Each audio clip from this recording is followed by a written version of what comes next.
Thank you, Mr. Chairman.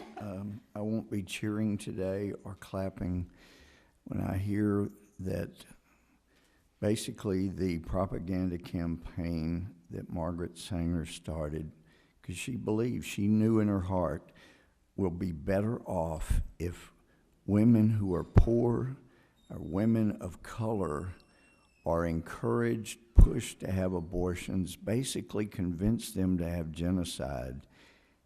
It's worked. Of course it disproportionately affects women of color and poor women. That's the design of abortion. That's the design of eugenics. And I'd like to yield the rest of my time for a video.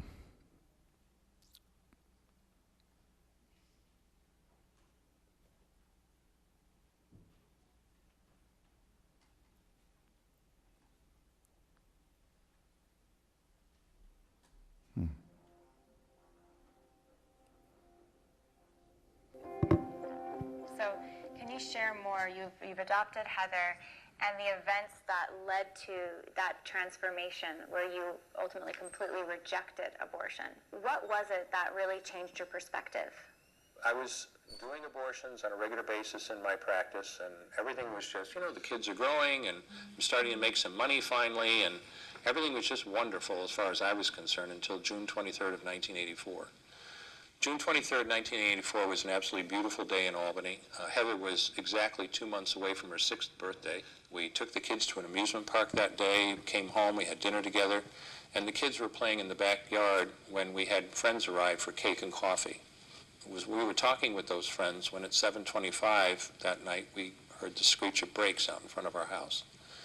The kids had wandered into the road and Heather had been hit by a car. She was a mess. I'm a doctor. I'm supposed to be able to save people's lives. My wife was an intensive care nurse at the time. This is what we did for a living. This was routine to us. But it made absolutely no difference, and she literally died in our arms in the back of an ambulance that night. People who are listening who have children may think they have some idea of what that feels like. I guarantee you, if you haven't been through that yourself, you have no idea what it feels like. I pray you never find out. But what do you do after a disaster? You bury your child and take some time off, and then you try to get back into your life.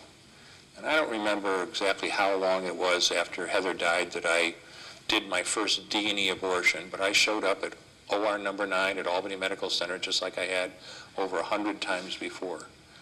I wasn't thinking of this as anything special. This was routine to me, and I obviously had other things on my mind. And I started that abortion and put in what's called a Sofer clamp and literally ripped out a baby's arm or leg that big, and I just stared at it in the clamp. I got sick. I literally got sick. But when you start an abortion, you can't stop. When you do a D&E abortion, you have to keep inventory. You have to make sure you get 2 arms and 2 legs and all the pieces. Because if you don't, your patient's going to come back infected, bleeding, or dead. So I finished that abortion. I soldiered on and got it done. But I looked. I really, for the first time in my career, really looked at that pile of baby parts sitting on a table. And I didn't see all those things that had sustained me all those years. I didn't see what a wonderful doctor I was helping her with her problem, and I didn't see her wonderful right to choose, and I didn't even see the $800 cash I just made in 15 minutes. All I could see was somebody's son or daughter. And suddenly this was looking really different to me. For the first time in my life, it hit me very powerfully that this woman had come to me figuratively, not literally. No woman ever literally says this. But figuratively, she came to me and said, here's $800, kill my baby. And I was the kind of person that would look right back at her perfectly calmly and say, why, sure, I'll do that. After having that encounter and seeing that child and seeing it as a child, what was the process like to stop advertising for abortion? Well, I didn't stop right away. I did a couple more, but these were just, I knew why I felt bad. I will get over this, but I didn't. A change had come that I couldn't take back. So you tried to do a couple more to see maybe I can get over this, but you couldn't. Exactly. So I went to my partners, and I announced that I would no longer do second trimester D&E abortions. They were just too difficult. And there were just 2 of us in the group that were doing them. So, and this dumped the entire load on the other partner. But they knew what was going on. They understood. And I told them I would only do the little ones, the first trimester section D and C abortions we were doing in the office. And for a couple more months, I soldiered on doing those. But a change, as I said earlier, had come that I couldn't take back. When you finally figure out here, not here, that killing a baby that big for money is wrong, that it doesn't take you too long to figure out it doesn't matter if the baby is this big or this big or this big or maybe even this big, it's all the same. And I'm ashamed to say it, but it was February of 1985, it was that late after Heather's death, that I went to my partners a second time and said, I will no longer do any more abortions. And I haven't done any since then, and I never will.